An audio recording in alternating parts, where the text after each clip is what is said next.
के चौकी पे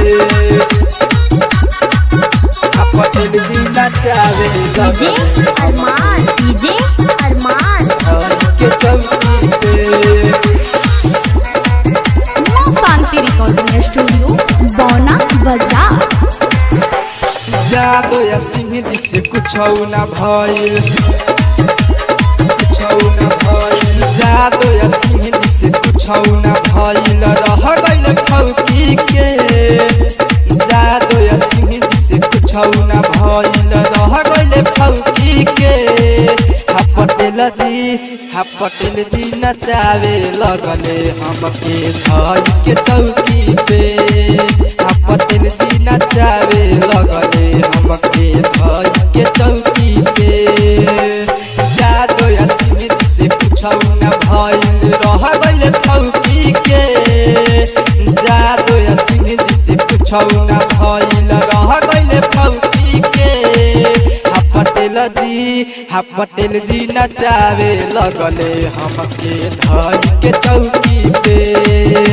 पटेल जी नचावे लगले हमके धई के चौकी पे। धई के चौकी पे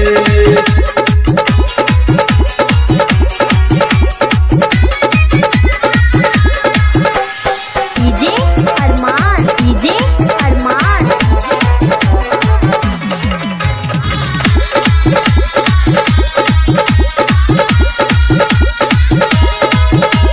रही लगवले हम उठलाली चट के कदेले खाली। कहे लगल कि सुन ये गोरखो हमें डाली कि हमें डाली। रही लगवले हम उठलाली चट के कदेले खाली। कहे लगल कि सुन ये गोरखो हमें डाली कि हमें डाली। पीछे पीछे दौड़ाला से कुछ ना भेटाइल कुछ ना भेटाइल। पीछे पीछे दौड़ाला से कुछ ना भेटाइल रह गइल फौकी के। पीछे पीछे दौड़ाला से कुछ ना भेटाइल रह गइल फौकी के। पटेल जी नचावे लगले हमके धई के चौकी पे। पटेल जी नचावे लगले हमके धई के चौकी पे। धई के चौकी पे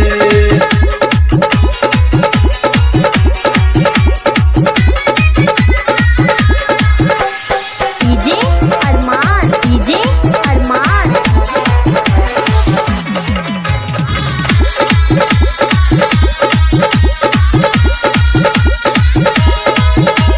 दीपू पटेल बहिया पकड़ले धके खूबे रगड़ले। राइटर पारावाना सुता के पाजा में रात भर खूबे रखड़ले। रात भर खूबे रखड़ले।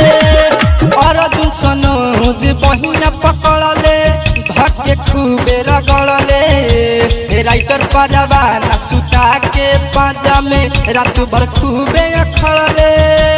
भीतर भीतर पाछे ताए लगले भीतर भीतर पछताए लगले कि रह गइल लौकी के। भीतर भीतर पछताए लगले कि रह गइल लौकी के। पटेल जी नचावे लगले हमके धई के चौकी पे। पटेल जी नचावे लगले हमके धई के चौकी पे। जादो या सिंह जी से कुछ ना भइल कुछ ना भइल। जादो या सिंह जी से कुछ ना भइल कि रह गइल फौकी के। जादो या सिंह जी से कुछ ना भइल कि रह गइल फौकी के। पटेल जी नचावे लगले हमके धई के चौकी पे। पटेल जी नचावे लगले हमके धई के चौकी पे। पटेल जी नचावे लगले हमके धई के चौकी पे।